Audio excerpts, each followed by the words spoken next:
listening to WW. Now it's Our Miss Brooks, starring Eve Arden.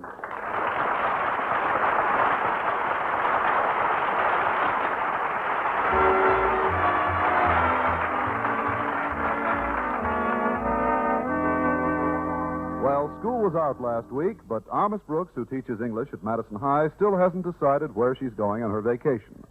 However, since Mr. Boynton went right ahead with his plans for the summer without even consulting her, she was determined to go out with other men while he was away. So even before he left, she decided to put herself back in circulation. It was the only thing to do. But by the time I put myself back in circulation, most of the eligible men were oversubscribed. Nevertheless, I did meet one rather pleasant fellow who dated me a few times, a used car dealer named Sam Peterson, or, as he was known to the trade, Psychoneurotic Sam. Although we weren't exactly soulmates, Sam and I did get along quite well. So well, in fact, that he let me have one of his cars for an errand I had to run for my landlady last Friday morning. Unfortunately, it wasn't one of his better models, because it broke down 10 miles outside of town, and I had to get a taxi to drive me home. The ride back was quite uneventful until we pulled up at my house when I received a nasty shock. That'll be $4.50, lady. What? How much is it without the radio and the heater? That's the fare, $4.50. But that seems rather exorbitant. After all, you hardly drove me 10 miles. $4.50. Is that all you can say, $4.50? No, it'll be an even $5 with the tip. Could I have it, please? Well, the truth of the matter is, I don't have the entire amount on me. I can let you have part of it, though. How much? 43 cents. Look, if you could just give me a little time. Sorry, I've run into situations like this before, lady, and 9 times out of 10, you never see the people again. But I'm a school teacher. That's your problem. Well, I'm sticking around till I get my dough. Well, then I'll go in and see if I can borrow it from my landlady. You wait right here. If you don't mind, I'll go in with you. But you'll see me go in the front door. It's the back door I'm worried about. It's not that I think you're dishonest, lady. I know. It's just that you don't trust me. All right, then, let's go.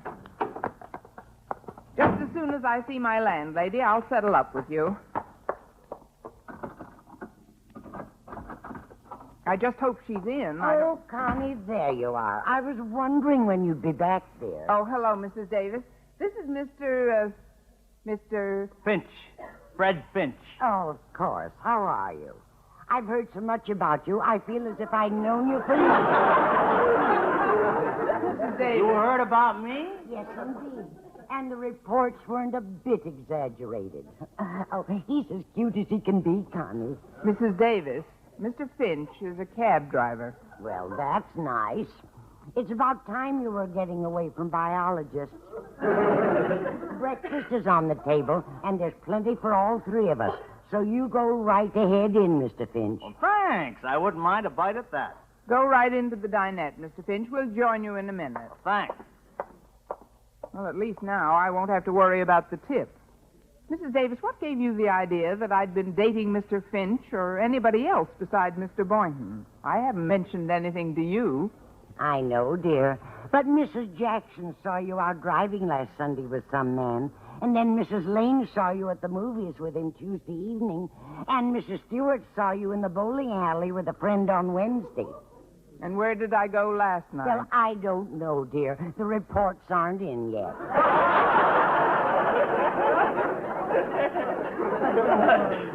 Your secret is safe with me. I have no secrets, Mrs. Davis. The gentleman inside happens to be a taxi driver. Well, that's nothing to be ashamed of. Taxi drivers make wonderful husbands. I'm afraid you still don't understand. I owe him some money for a ride. The fare came to $4.50, and I don't have it. Do you follow me? Pardon me, dear. I think I hear the phone. You follow me, all right. Could you at least let me have part of it? I'd like to, Connie, but I spent my last few dollars.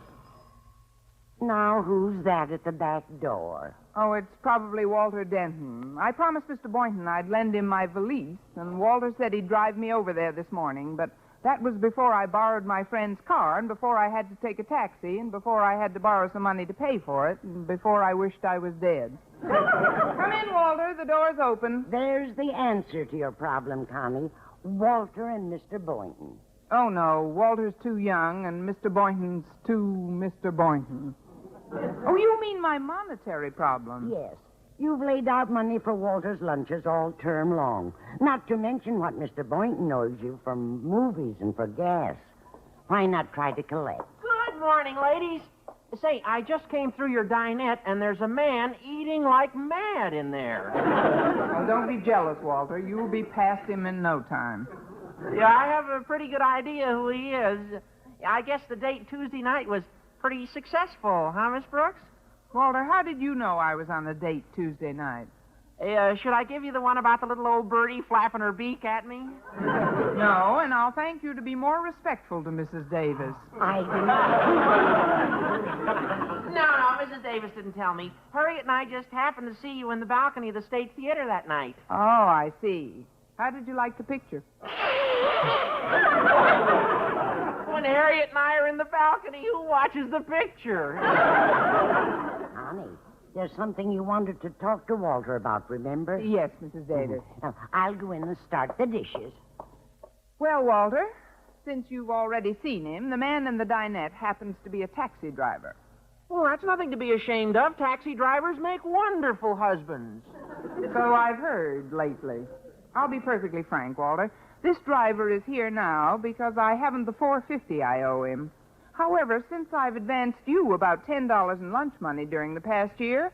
Isn't that the front doorbell? No, and it isn't the rear doorbell, telephone, or ice cream man. All I need is $4.50, Walter. Well, you know I'd help if I could, Miss Brooks. But all the money I've got in the world is right here in my pants pocket. Well, you're welcome to that, of course. Really?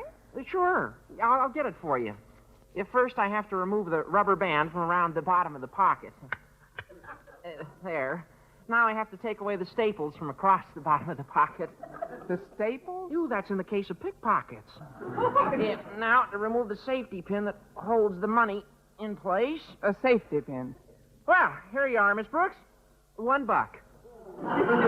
Any pickpocket who got that dollar would deserve overtime. But since this is a desperate situation, I'll accept it. Thanks, Walter. Now, if you'll excuse me a minute. Mr. Finch, would you accept $1.50 toward my fare until tomorrow? I also Just talk around the eggs. I told you before, lady, I want my whole fare. Well, then, would you wait here while I drive over with a student of mine and try to borrow it from a colleague? No, ma'am, I'll take you over. I'm about finished anyway. You know something, Mr. Finch? What? Mrs. Davis may have been right after all. You and I are going steady.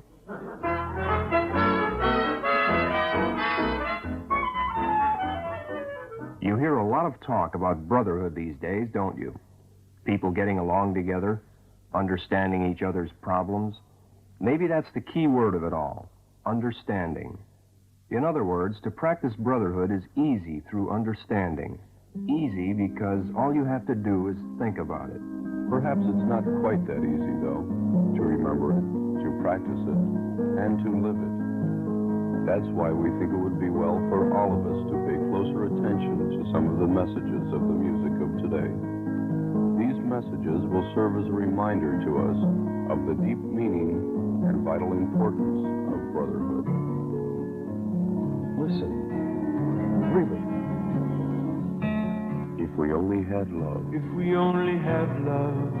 Then with nothing at all. Then with nothing at all. But the little we are. But the little we are. We'll have conquered. We'll have conquered. All time. All time. And the stars. And the stars. Now there's a thought. Try a little music appreciation. Understanding the lyrics can lead to brotherhood. Think about that.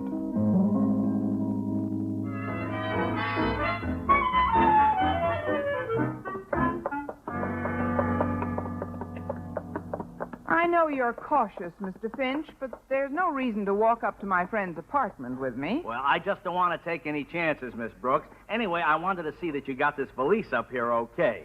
It's kind of heavy.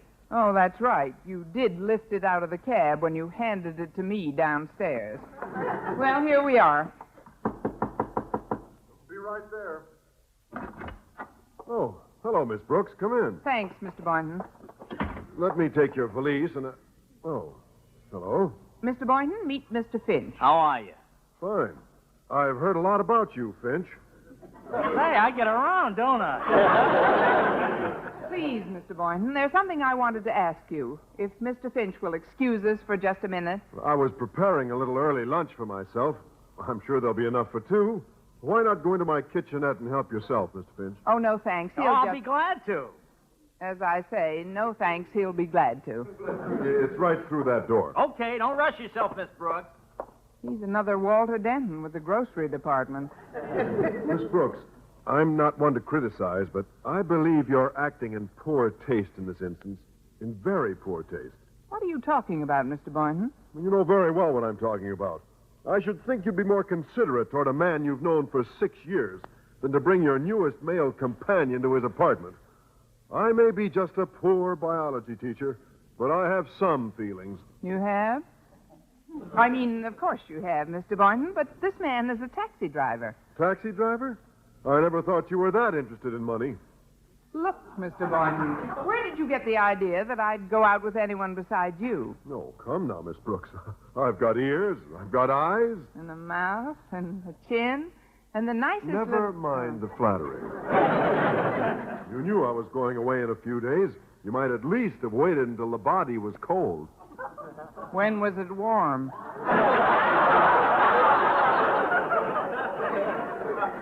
You're assuming something that just isn't true. I've never seen you this jealous before, Mr. Boynton. Jealous? Me jealous? Well, what a ridiculous idea. But I do have some sensitivity. Well, so do I, Mr. Boynton. And not once did you mention a word about your vacation plans to me. And you knew I hadn't made any. I was merely driving up to my parents' place for a few weeks. Why, if I thought you were interested, I'd most certainly would have invited you along. Bingo! You mean you'll come? Well, that's just fine.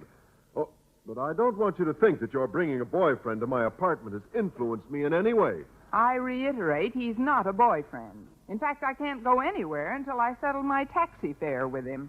Then he really is just a cab driver? To whom I owe $4.50.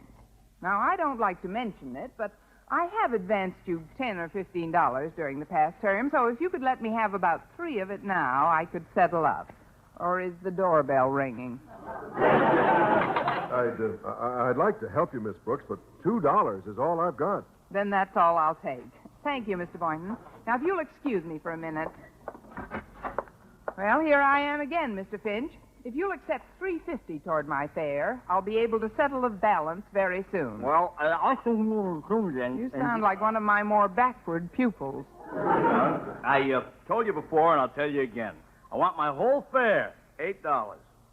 $8? What happened to the $4.50? Oh, that was 2 hours ago. Art Linkletter speaking. You hear a lot of talk about drugs today. Drugs named smack, speed, mescaline, LSD. And the frightening thing is the talk comes from the mouths of children. And the fact is that each day, hundreds of children as young as 8 and 9 years old are added to the list of those who idolize members of the drug cult. But even more frightening is the realization that parents of these children, rich and poor alike, won't face the fact that drugs can happen here. Now, in their own home, drugs can happen. To you, your children. Know more about drugs than your children do, and then be the kind of parent who can talk over the problem without hysteria. Not scare, but through understanding. Let your children know you love them as much as you do. For information, write the American Social Health Association, 1740 Broadway, New York, 10019.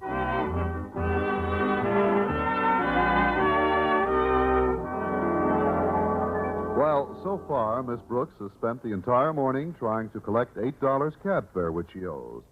What makes it doubly difficult is that the cab driver won't let her out of his sight until he's paid. As a last resort, she has decided to try to borrow the money from her principal, Mr. Conklin, who at the moment seems to be having a little trouble of his own. The very idea of Mr. Stone asking me to entertain a member of the State Education Commission for the week he's in town. Why, that's Mr. Stone's job, not mine. I know, Daddy. I'm just relaying Mr. Stone's message. He said I should give it to you as soon as I reached you. Well, did you tell him we were practically ready to go to Crystal Lake today, Harriet? That your mother was already there? Yes, Daddy. And what did he say to that? Nothing. He just chuckled. Oh, I'll chuckle him. The nerve of the man asking me to postpone my vacation. What reason did he give? He said he was going on his vacation. Oh, well, if it's something important, I can certainly see why. He said he was going on his vacation. This is more than human flesh can bear. Why, now, Daddy, please try to calm down. I won't go through with it, Harriet. Let Mr. Nichols entertain himself. I washed my hands of the whole business. I absolutely refuse to have anything to do with it. But Mr. Stone is head of the Board of Education, Daddy. Oh, I know. I'm much too old to go back to teaching penmanship. But I wish there was some way out of this. Oh, I'll get it, Daddy. Oh, hi, Miss Brooks. Welcome to La Maison Conklin. Come on in. Thanks, Harriet. Daddy's in the... Oh, hello. Harriet, meet Mr. Mustard Plaster. Mr. Finch. Mr. Finch, this is Harriet Conklin. How are you? Oh, I'm fine, thanks. I've heard a lot about you. Why, Miss Brooks, how did you know what I was going to say? Instinct, Harriet. Mr. Finch is a taxi driver. I know they make wonderful husbands, but the next time I'll find one with a slow meter. Who is that, Harriet? Oh, you, Miss Brooks. What ill wind brings you over? One step forward, ill wind.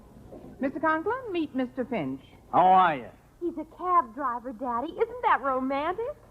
I knew she'd wind up marrying for money. How do you do? There's something I wanted to ask you, sir. So if Harriet and Mr. Finch would excuse us... Oh, sure we will. I just got through preparing lunch, Mr. Finch, so... Say no more, Harriet. Mr. Finch will be glad to. Well, it has been quite a while. Just follow me, Mr. Finch. See you in a few minutes. Come into my den, Miss Brooks. Thank you, sir. Now, sit down, but be brief. I'm in no mood for protracted yakking at this time. All right, Mr. Conklin. I'd like to borrow some money. What? Maybe I should have protracted the yakking a bit. Miss Brooks, you know the stand I've always taken on lending money, and I see no point at this time in reiterating how I feel. But, Mr. Conklin, it's an emergency. That cab driver you saw outside has been dogging my footsteps all day. Well, that should be a change for you after the way you've dogged Mr. Boynton. Please, Mr. Conklin.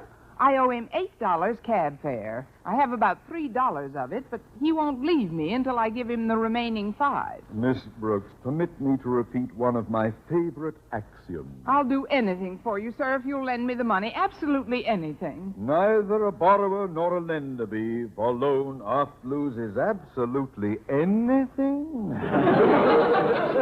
Miss Brooks, there may be something you can do for me at that. You say you want $5? Yes, sir. I'll make it 10. I'll call. What have you got in mind, sir? Well, listen carefully. I was supposed to go up to Crystal Lake today, but Harriet got a phone message from Mr. Stone, which she was to give to me when she reached me. The message was for me to meet a Mr. Nichols at the train at 3 this afternoon, see that he was settled, and escort him around town for the next week. Are you following me, Miss Brooks? Don't turn around, or we'll have a collision. Let's say, for argument's sake, that Harriet couldn't reach me, that I had already gone up to Crystal Lake. So instead, she contacted you. But, sir, I don't quite see how I'll tell you.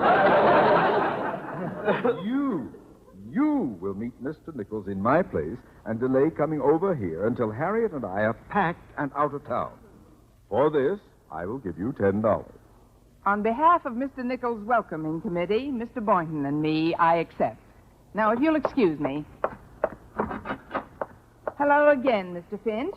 Well, here's your $8 plus $5 for the rental of your car, which I'll bring back in a few hours.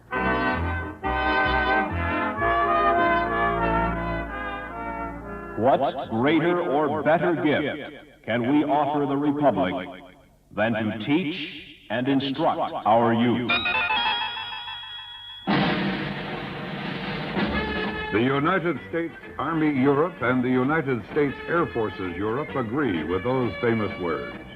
That's why they see to it that you have the greatest educational opportunities ever offered military personnel. Just think of it. If you were a high school dropout or didn't finish high school for any reason at all, you can do it now while you're in the service. If you plan to go to college, you can get a head start by picking up credits now.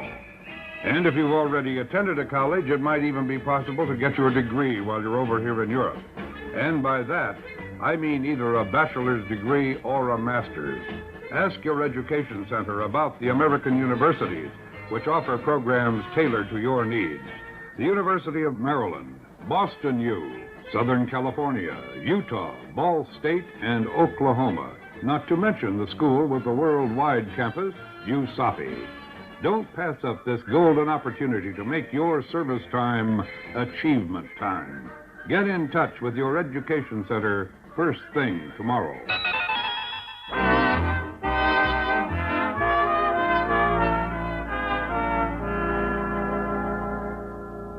Later that day, with Mr. Boynton's assistance, I had put the plan into action. Now, see here, Miss Brooks. It isn't that I don't appreciate you and Mr. Boynton calling for me, but according to Mr. Stone's telegram, I was supposed to go directly to Mr. Conklin's house. Well, we are going there, Mr. Nichols. Well, I know, but we've been driving for almost an hour. Well, we might as well enjoy the town while we're going through it, Mr. Nichols. Yes, that's the idea. It has so many points of interest. Now, right on your left over there is our Chinatown. Chinatown? All I see is one restaurant. Well, Rome wasn't built in a day. Or China, for that matter.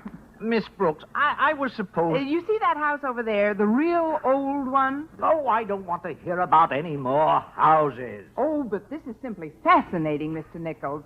You've heard of Lana Turner, of course. Well, yes, but I... Well, the woman who lives in that house has seen every picture she ever made. Miss Brooks, I am supposed to stay with Mr. Conklin during my week in town, and I'd like to be taken there at once. Are we anywhere near it? Well, it's not more than a few blocks away, sir. Well, then I would like to get there in a hurry. Yes, sir, but just let me point out this one place of interest on the... Miss Brooks, watch out for that car. Look out! Oh, good heaven! Well, I think you only dented his fender. Oh, how can you tell? It's still rolling across the street. Uh-oh. The fellow's getting out of his car. Well, at least I didn't knock off his sunglasses. That has done it. That has absolutely done it. Of all the stupid, lame-brained, idiotic, careless, knuckle-headed... Oh, no! Oh, no, Junior. You two know each other? Know each other? Oh, no, indeed. I never saw this man before in my life. Oh, well, the accident was entirely our fault, sir. You have every right to be furious. She crashed right into you. Yes. Well, accidents will happen in the best of families. Yes, indeed. Goodbye. Now, wait a minute here. Aren't you going to take this woman's name and address? Well, why should he? He's probably a happily married man, and there's no Oh, reason... he's got to contact your insurance company. After all, you did knock a fender off his car. Yes.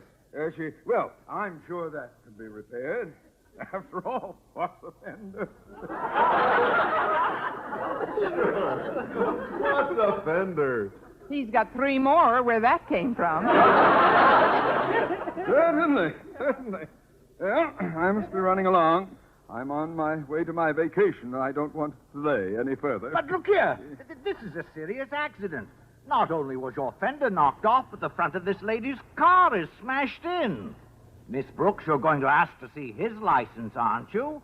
Oh, I wouldn't want to embarrass him. You wouldn't want to embarrass him? For all I know, he's driving without one. And after all, he was nice enough not to ask for mine. Yes, but Miss Brooks, how do you know he won't sue you? Sir, what do you take me for? Now, if you'll excuse me, Mr. Nichols, I'll be on... Mr. Nichols? Wait a minute. He called me Mr. Nichols. Oh, what did you expect him to call you? Mr. O'Brien? How does he know my name is Nichols? You haven't mentioned it since we passed the garbage dump. Well, where do you think he got the car he's driving? I heard the crash all the way back on the porch. Holy smoke, look what's happened to my car. Mr. Finch. You smacked right into the side of Mr. Conklin's car, too. Mr. Conklin? His name is Conklin. It'll be mud soon. Oh, I think I'm beginning to see the light. Give him your sunglasses, Mr. Conklin. Oh. You were afraid I'd intercept you before you could sneak off on your vacation. Is that it? I'd hate to have you as an opponent in the charade game. Why, Mr. Nichols, what a preposterous idea. Mr. Stone will most certainly hear about the treatment I have received. Oh, now, Mr. Nichols, I'm sure that wasn't Mr. Conklin's intention at all. But we're all entitled to a vacation, and Mr. Conklin needs a rest. He was simply on his way to his place at Crystal Lake to do a little fishing. Oh, fishing? well, that happens to be my favorite sport. Wonderful. Then why don't you just pile into Mr. Conklin's car and go with him? Say, that's not a bad idea. That's not bad at all. I have no plans for this weekend if Mr. Conklin... Oh, by all means, Mr. Nichols. Come right along. Maybe you'd like to come along for a little fishing, too, Miss Brooks? Oh, no, sir. I wouldn't want to impose. Besides, I remember what happened when you took me out on the lake last summer. Last summer? Yes, sir. This year, you might tip the rowboat all the way over.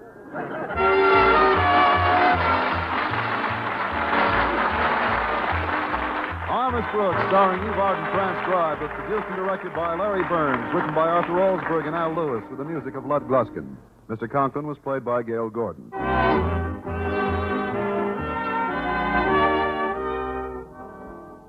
Mr. Arnold, a gentleman is here about the position you advertised for. In yesterday's paper.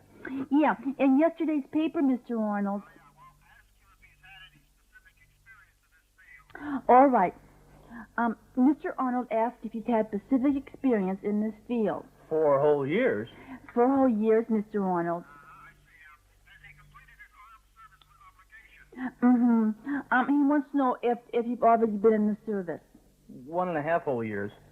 1.5 whole years, Mr. Arnold. Yes, sir. Honorable discharge, of course. He's shaking his head slowly, Mr. Arnold. I see. What'd he say? What'd he say?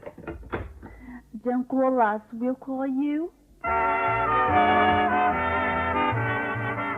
Others in tonight's cast were Jane Morgan, Dick Crenna, Bob Rockwell, Gloria McMillan, Jerry Hausner, and Joseph Curran.